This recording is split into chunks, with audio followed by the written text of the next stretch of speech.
Hello विद्यार्थी मित्रों, good afternoon. Bharat भाई व्यासना जय श्री कृष्ण, जय माताजी।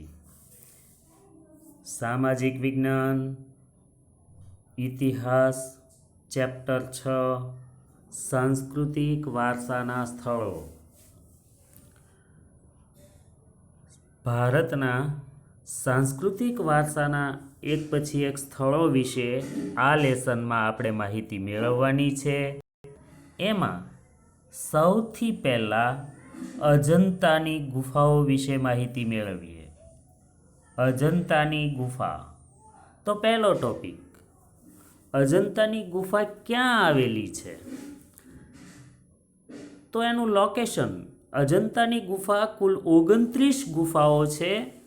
તે મહારાષ્ટ્રમાં ઔરંગાબાદ અને ઔરંગાબાદથી 58 કિલોમીટર દૂર અજંતા નામનું ગામ છે। ત્યાં એક સહ્યાદ્રીનો પર્વત છે અને એ ડુંગરામાંથી વાઘેરી નદી એને કાંઠે સહ્યાદ્રી પર્વત ઉપર આ અજંતાની ગુફા ઘોડાના નાળ આકારે આવેલી છે। અહીંયા ઘણા બધા પ્રશ્નો થયા। એક તો ક્યાં? તો કે મહારાષ્ટ્રના ઔરંગાબાદના અજંતા ગામ પાસે। કયા પર્વત ઉપર? સહ્યાદ્રી। કઈ નદીને કિનારે? વાઘેરી નદીને કિનારે। કયા આકારે? તો કે ઘોડાની નાળના આકારે। પછીનો પ્રશ્ન આપણી પાસે આવે છે, અજંતાની ગુફામાં કુલ કેટલી ગુફાઓ છે? તો અજંતામાં 1 2 નહીં 29 ગુફાઓ છે અને દરેક ગુફાઓ વાસ્તુકલાની દ્રષ્ટિએ મહત્ત્વની ગુફાઓ છે। વાસ્તુકલાની દ્રષ્ટિએ આ 29 ગુફાઓ મહત્ત્વની છે। ગુફાના 2 ભાગ પડે છે। અમુક ગુફાઓ ચિત્રકલા આધારિત છે, જ્યારે અમુક ગુફાઓ શિલ્પકલા આધારિત છે। અમુક ગુફાની ચિત્રકલા જોવા જેવી છે। તો કઈ ગુફાની ચિત્રકલાઓ જોવાલાયક છે? તો અજંતામાં 1 2 10 16 અને 17। 1 2 10 16 17 આ ચિત્રકલા આધારિત છે અને બાકીની ગુફાઓ એ શિલ્પકલા આધારિત છે। આમ અજંતાની ગુફાના 2 ભાગ પડે, ચિત્રકલા આધારિત ગુફાઓ અને શિલ્પકલા આધારિત ગુફાઓ। હવે ગુફાના 2 પ્રકાર પડે છે। 2 ભાગ તો પાડ્યા, પણ 2 પ્રકાર કયા? 2 પ્રકાર તો અજંતામાં ચૈત્યની ગુફાઓ પણ આવેલી છે અને વિહારની ગુફાઓ પણ આવેલી છે। ચૈત્ય કોને કહેવાય? તો ચૈત્યની ગુફા છે ત્યાં બૌદ્ધ સાધુઓ પ્રાર્થના અને ઉપાસના કરે। એ ગુફાઓ, ચૈત્યની ગુફા એટલે પ્રાર્થના અને ઉપાસનાનું જે સ્થળ હોય એ ચૈત્ય કહેવાય। અને મઠ, બૌદ્ધ ભિક્ષુને રહેવા માટે, અધ્યયન કરવા માટેનું જે નિવાસ હોય એને વિહાર કહેવામાં આવે। અજંતામાં પણ ચૈત્યની ગુફા બૌદ્ધ સાધુને પ્રાર્થના અને ઉપાસના માટેની ગુફા 5 છે। પહેલાં બધા નવડા યાદ રાખવાના।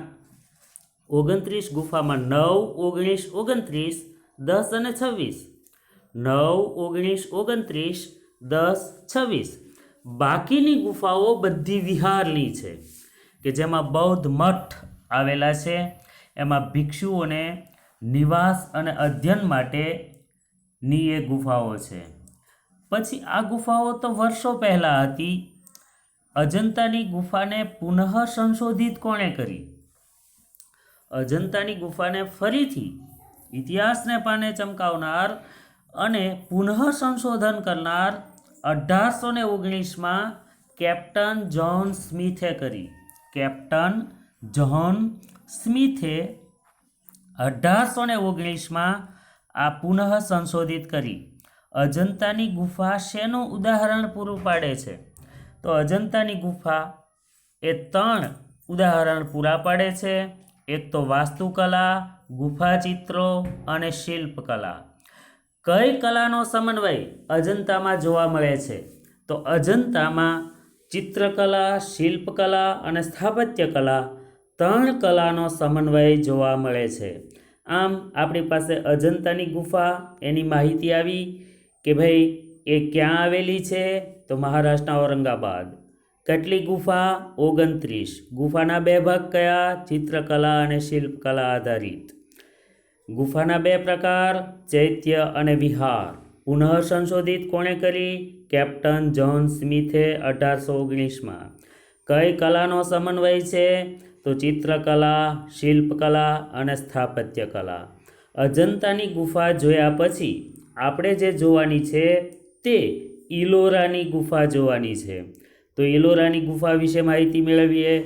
ઇલોરાની ગુફા, તો ઇલોરાની ગુફા પહેલાં તો એ ક્યાં આવેલી છે? તો ઇલોરાની ગુફા પણ મહારાષ્ટ્રના ઔરંગાબાદ પાસે આવેલી છે. ઔરંગાબાદથી 17 કિલોમીટર દૂર થાય છે ઇલોરાની ગુફા. અજંતામાં જેમ 29 ગુફાઓ હતી તેમ ઇલોરામાં 34 ગુફાઓ છે. ગુફાઓ બધી ધર્મને લગતી છે. એને 3 ધર્મનો ત્રિવેણી સંગમ એટલે ઇલોરાની ગુફા. 34 ગુફાને 3 ધર્મ સમૂહમાં વહેંચવામાં આવેલી છે. એમાં જોઈએ તો 1 થી 12 નંબરની ગુફા એ બૌદ્ધ ધર્મની છે. 13 થી 29 નંબરની ગુફા એ હિન્દુ ધર્મની છે. અને 30 થી 34 નંબરની ગુફા એ જૈન ધર્મની છે. બૌદ્ધ, હિન્દુ અને જૈન ધર્મનું કોઈ પવિત્ર સ્થાન હોય તો એ ઇલોરાની ગુફા છે. ઇલોરાની ગુફાનું નિર્માણ કોના સમયમાં થયું? આ ગુફાનું કલા સર્જન કોણે કર્યું? કોના સમયમાં એનું નિર્માણ થયું? તો રાષ્ટ્રકૂટના રાજવીઓ આપણે ત્યાં ઈસવીસન 600 થી 1000ની આસપાસ હતા અને એના સમયમાં ઇલોરાની ગુફાનું કલા સર્જન થયું. રાષ્ટ્રકૂટના રાજવીના સમયમાં નિર્માણ થયું. એમાં એક ભવ્ય સ્મારક બનેલું છે. ઇલોરાની 16 નંબરની ગુફા, જે 34 ગુફા છે એમાંથી 16 નંબરની ગુફાની વચ્ચે એક પથ્થર પડ્યો હતો, મોટો મહાકાય પથ્થર, બહુ ખરાબ લાગતો હતો. 50 મીટર લાંબો, 33 મીટર પહોળો અને 30 મીટર ઊંચો પથ્થર પડ્યો હતો. રાષ્ટ્રકૂટના રાજવીઓએ કલાકારોને કહ્યું કે આ પથ્થરનો કોઈ યોગ્ય નિકાલ કરો. જ્યારે કલાકારો કહે કે એને તોડીને બહાર કાઢવામાં તો વર્ષો લાગી જાય. એક જ પથ્થર. પછી કલાકારોએ પોતાની કલા અજમાવી અને એક જ પથ્થરમાંથી મસ્ત એક મંદિર બનાવ્યું, જેને હાંધો નથી, તિરાડ નથી, સિમેન્ટ, લોખંડ કોઈ ઉપયોગ નહીં. માત્ર એક જ પથ્થર અને પથ્થરમાંથી પવિત્ર કૈલાસ મંદિર, 50 મીટર લાંબુ, 33 મીટર પહોળું અને 30 મીટર ઊંચું ગુફાની વચ્ચે ગુફા નંબર 16માં આવેલું છે. અને આ કૈલાસ મંદિર શેનાથી સુશોભિત છે? તો કૈલાસ મંદિર દરવાજા, ઝરૂખા અને સ્તંભોથી સુશોભિત છે. દરવાજા એના, ઝરૂખા અને સ્તંભથી એ સુશોભિત છે. આ રીતે આપણે ઇલોરાની ગુફા જોયા પછી હવે જોવાની છે એલિફન્ટાની ગુફા. તો એલિફન્ટાની ગુફા ક્યાં આવેલી છે? પહેલો પોઈન્ટ, એ ક્યાં આવી? આ બધાના ગુફાઓના લોકેશન ક્યાં આવેલી છે એ યાદ રાખવાનું. તો એલિફન્ટાની ગુફા એ મહારાષ્ટ્રમાં મુંબઈથી તમે ગેટવે ઓફ ઇન્ડિયા, અરબ સાગર, ત્યાંથી 12 કિલોમીટર અરબ સાગરમાં તમે જાઓ તો એક દ્વીપ આવે છે અને દ્વીપ ઉપર એલિફન્ટાની ગુફા છે. અને ત્યાં એ દ્વીપ ઉપર કુલ 7 ગુફા છે. એલિફન્ટાની કુલ 7, અજંતાની 29, ઇલોરાની 34 અને એલિફન્ટાની 7 ગુફા મહારાષ્ટ્રમાં મુંબઈની પાસે આવેલી છે. તો એલિફન્ટાનું નામ કેમ પડ્યું? નામ આપણને યુરોપિયન લાગે, એલિફન્ટા. તો એલિફન્ટા નામ કેમ પડ્યું? તો એલિફન્ટા નામ એટલા માટે પડ્યું કે શરૂઆતમાં યુરોપીય પ્રજા પોર્ટુગીઝ આવ્યા. વાસ્કો દ ગામાએ જે નવો જળમાર્ગ શોધ્યો એ પોર્ટુગીઝ જાતિનો હતો અને એની સાથે ઘણા બધા પાદરીઓ આવેલા અને એ નૌકા વિહાર કરતા હતા મુંબઈથી અરબ સાગરમાં. અને જ્યારે એ પોર્ટુગીઝો સૌપ્રથમ આ દ્વીપ ઉપર આવ્યા અને ત્યાં ગુફાઓ જોઈ અને ત્યાં એણે એક ગુફાને દરવાજે વિશાળ હાથીનું શિલ્પ જોયું. એલિફન્ટા નામ એટલે પડ્યું કે ત્યાં એણે હાથીનું શિલ્પ જોયું અને એને એ હાથીની આકૃતિ જોઈ અને પોર્ટુગીઝોએ એને નામ આપ્યું એલિફન્ટા નામ. પછી આ એલિફન્ટાની ગુફાની વાત કરીએ તો ગુફા તો વર્ષોથી હતી. પોર્ટુગીઝોએ નામ એને એલિફન્ટા આપ્યું, પણ પહેલાં ત્યાંના સ્થાનિક માછીમારો આ ગુફામાં જતા અને બપોરનું ભોજન કરતા. એ સ્થાનિક માછીમારો એલિફન્ટાને ધારાપુરી નામથી ઓળખતા કે આ તો ધારાપુરી, એ ગુફાનું નામ હતું ધારાપુરી. ગુફામાં 7 ગુફાઓ છે. એમાં સૌથી ભવ્ય એટલે વિશાળ મોટી ગુફા, સૌથી ભવ્ય જો કોઈ ગુફા હોય તો ગુફા નંબર 1. અને ગુફા નંબર 1ની અંદર ત્રિમૂર્તિની ભવ્ય મૂર્તિ, ઇલોરામાં જેમ પ્રસિદ્ધ કૈલાસ મંદિર, એમ એલિફન્ટામાં ગુફા નંબર 1માં ભગવાન શિવના 3 સ્વરૂપની મૂર્તિ, ત્રિમૂર્તિની ભવ્ય મૂર્તિ આવેલી છે. અને આ ગુફાને વૈશ્વિક વારસામાં સ્થાન મળ્યું. વૈશ્વિક વારસામાં સ્થાન કોણે ક્યારે આપ્યું? તો એલિફન્ટાને 1987માં યુનેસ્કોએ વૈશ્વિક વારસામાં સ્થાન આપ્યું. 1987માં એને વૈશ્વિક વારસામાં સ્થાન મળ્યું અને યુનેસ્કોએ આપ્યું. કેમ કે યુનેસ્કો વિશ્વની વૈશ્વિક વારસાની યાદી તૈયાર કરે છે. કુલ 5000 સ્મારકો છે, એમાંથી ભારતના 32 સ્મારકો જે વૈશ્વિક વારસામાં સ્થાન પામ્યા છે, એમાંનું આ એક એલિફન્ટા. પછી આવે છે મહાબલીપુરમ. આગળનું સ્થળ મહાબલીપુરમ, એની વાત કરીએ તો પહેલો ટોપિક, મહાબલીપુરમ ક્યાં આવેલું છે? મહાબલીપુરમ એક શહેરનું નામ છે, પણ એનો ઇતિહાસ મહત્ત્વનો છે. મહાબલીપુરમ આપણું ભારતનું સ્ટેટ તમિલનાડુ, અને તમિલનાડુમાં ચેન્નાઈ મહાનગર છે, અને ચેન્નાઈથી 60 કિલોમીટર દૂર સમુદ્રનો કિનારો આવે અને ત્યાં એક રળિયામણું ગામ જે મહાબલીપુરમ. પ્રાચીન સમયમાં એ એક બંદર હતું. વિદેશની સ્ટીમરો સીધી મહાબલીપુરમ આવતી. આનું નામ મહાબલીપુરમ કેમ પડ્યું? આપણને પ્રશ્ન થાય કે ભાઈ તમિલનાડુમાં ચેન્નાઈથી 60 કિલોમીટર, પણ મહાબલીપુરમ નામ કેમ? તો એ સમયે પલ્લવ વંશના રાજવીઓ હતા અને પલ્લવ વંશના રાજવી નૃસિંહવર્મન પહેલો, પલ્લવ વંશનો એક રાજવી નૃસિંહવર્મન પહેલો હતો અને એનું ઉપનામ હતું મહામલ્લ. એને લોકો મહામલ્લ કહેતા અને એના ઉપનામ મહામલ્લ ઉપરથી આ શહેરનું નામ મહાબલીપુરમ પડેલું છે. મહાબલીપુરમમાં સમુદ્રને કિનારે એમ કહેવાય છે કે 7 મોટા મોટા પથ્થરો હતા. વિદેશથી સ્ટીમરો આવે તો શહેર પછી દેખાય, પણ પહેલાં મોટા પથ્થરો દેખાતા. એટલે કલાકારોએ પથ્થર ઉપર કલા અજમાવવાનું વિચાર્યું નૃસિંહવર્મન પહેલાંએ, અને એ 7 પથ્થર, મોટા પથ્થર, એમાં એણે રથ આકારના મંદિરોની કલાકૃતિ કરી. એક જ પથ્થરમાંથી એક મંદિર બન્યા, એટલે 7 પથ્થરોમાંથી 7 રથ મંદિર બન્યા. એમાં પણ ક્યાંય સિમેન્ટ, લોખંડ એનો ઉપયોગ થયો નથી. એક જ પથ્થરમાંથી બનાવેલા મંદિરો. અને આ મંદિરો, આ રથ આકારના મંદિરો, દૂરથી કોઈ આવે તો એમ લાગે કે 7 રથ એનું સ્વાગત કરી રહ્યા હોય એવું લાગે, દોડતા દોડતા આવતા હોય એવું લાગે, પણ નજીક જાય તો એ મંદિરો છે. આ 7 મંદિરોને પાંડવોના નામ આપ્યા છે મહાબલીપુરમમાં. 7 રથ મંદિર એને પાંડવોના નામ. સૌથી મોટું મંદિર ધર્મરાજનું છે અને નાનું દ્રૌપદીનું છે. જોકે આ 7 પેગોડાનું શહેર કહેવાય. કેમ? તો કે 7 રથ મંદિરો છે, એમાંથી 2 રથ મંદિર સમુદ્રમાં વિલીન થઈ ગયા છે, કેમ કે સમુદ્રની સપાટી ઉંચકાઈ, અને 2 અત્યારે સમુદ્રમાં, 5 હાલ હયાત છે. તો આ જે મહાબલીપુરમ છે ત્યાં કઈ મૂર્તિઓ મહાબલીપુરમના રથ મંદિરની મૂર્તિઓ જોવાલાયક છે અને એ 2 મૂર્તિઓ એ શિલ્પકલાના અદ્ભુત નમૂના છે મહાબલીપુરમની અંદર.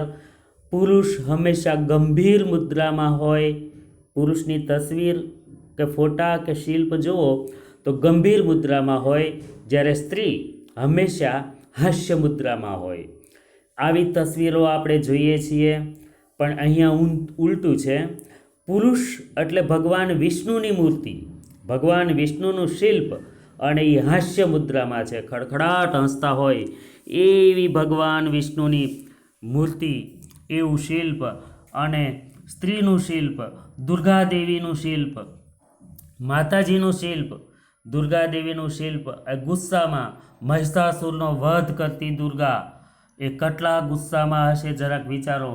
આ રીતે હાસ્ય મુદ્રામાં ભગવાન વિષ્ણુ અને મહિષાસુરનો વધ કરતી દુર્ગાદેવીનું શિલ્પ એ મહાબલીપુરમની શિલ્પકલાના અદ્ભુત નમૂના છે.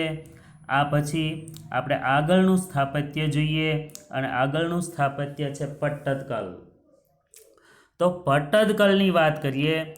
પટ્ટદકલ પહેલો ટોપિક, પટ્ટદકલ ક્યાં આવેલું છે? તો પટ્ટદકલ ક્યાં આવેલું છે અને કોની રાજધાની હતું? પટ્ટદકલ એ કર્ણાટક, આપણું સ્ટેટ કર્ણાટક, કર્ણાટકમાં બદામી ગામ અને બદામીથી 16 કિલોમીટર દૂર પટ્ટદકલ ગામ આવેલું છે. અને પટ્ટદકલને ચાલુક્ય વંશ, જે રાજાઓ આપણા થઈ ગયા એ ચાલુક્ય વંશની રાજધાની હતું પટ્ટદકલ. એનું નિર્માણ કઈ સદીમાં થયું અને કઈ શૈલીમાં એનું બાંધકામ થયું? 7મી અને 8મી સદીમાં પટ્ટદકલનું નિર્માણ થયું. નાગર અને દ્રવિડ શૈલીમાં એનું બાંધકામ થયું. પટ્ટદકલનું સૌથી મોટું મંદિર વિરૂપાક્ષનું મંદિર. આ બધા ઓબ્જેક્ટિવ પ્રશ્નો બને છે, યાદ રાખજો. પટ્ટદકલનું સૌથી મોટું મંદિર કયું? તો ત્યાં વિરૂપાક્ષનું મંદિર એ સૌથી મોટું મંદિર. કર્ણાટક બદામીથી 16 કિલોમીટર. 7મી 8મી સદીમાં એ નગરનું નિર્માણ, દ્રવિડ શૈલીમાં બાંધકામ અને ચાલુક્ય વંશની રાજધાની, અને સૌથી મોટું મંદિર વિરૂપાક્ષનું મંદિર. પછીનો ટોપિક આપણે જોવાનો છે ખજુરાહો. તો ખજુરાહોની વાત કરીએ તો ખજુરાહો એ ક્યાં આવેલું છે? ખજુરાહો ગામ છે. કોની રાજધાની હતું? મધ્યપ્રદેશમાં જાઓ.